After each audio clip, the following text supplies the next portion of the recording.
Here's a brief test run of a Lenovo ThinkCentre M93p small form factor with the following hardware and upgrades. It's running an Intel Core i5-4570 CPU. For a boot drive, a SanDisk X110 solid state drive, 128GB, a 240GB SanDisk Ultra 2 SATA 3 solid state drive, 16GB of SK Hynix RAM, and of course the AMD Radeon R7 240 low profile graphics card. And here on the front I/O we have 2x USB 3.0 and a headphone and microphone input. There's the optical drive, and this grill also has a intake fan behind it. On the rear I/O of the graphics card we have an HDMI and DVI. There's some more stereo inputs. Audio, RJ45 Ethernet port, 2x USB 2.0, 4x USB 3.0, and on the motherboard we have DisplayPort and VGA, which are not options with the graphics card installed, and a serial port, and that's the 240 watt stock power supply, I believe light on.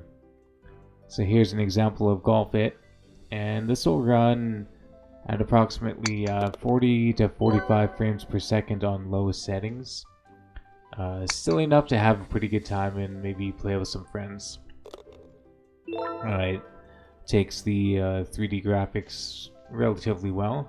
Still have a pretty smooth experience. And get lots of hole-in-ones. So here we have Left 4 Dead 2, an old classic. Of course, this runs very well on many machines, but on this one in particular there are no hiccups whatsoever. It runs at approximately between like 60 and 90 to 100 frames per second on high graphics settings. You can spend hours playing this game with friends or solo, and I might train up to play some Back 4 Blood on a more higher end gaming computer.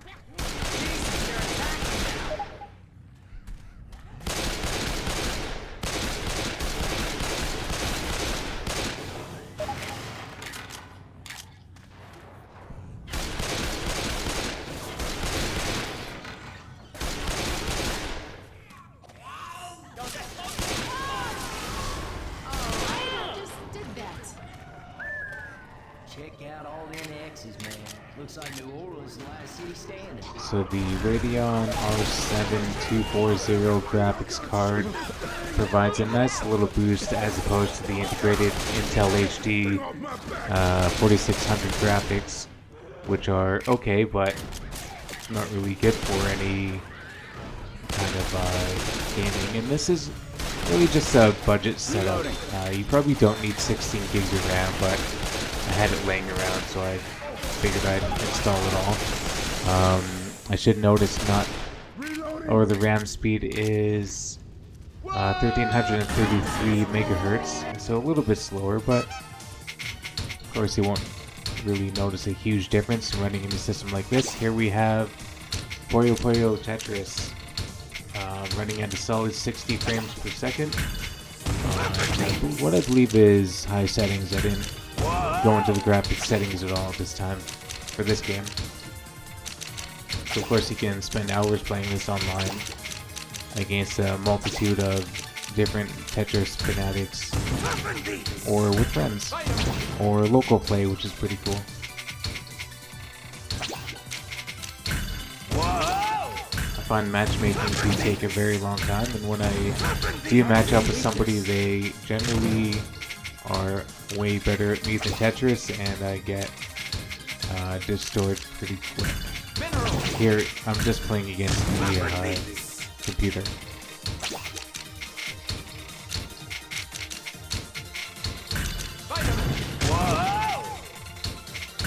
Step it up! Whoa! Step it up!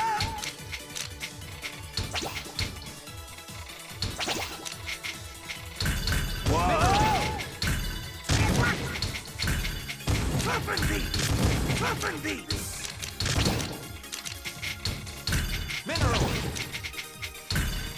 Muffin beats!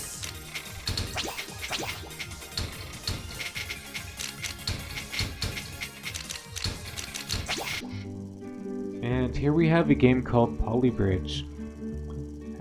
Kind of an interesting physics style game where you get to build bridges. You'll have no problem running this on this system. It's not very intense graphics wise, but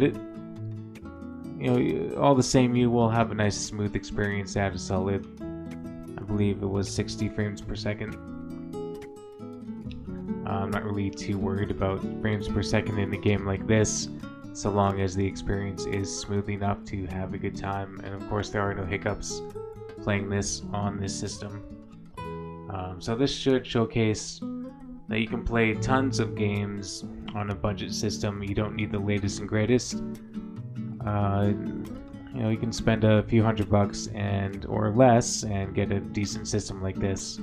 You can also do things like stream Netflix or Amazon Prime, stuff like that. General web surfing, everything you need to do for a daily driver. So hopefully this helped you make a decision on your own Lenovo ThinkPad, or ThinkCentre rather.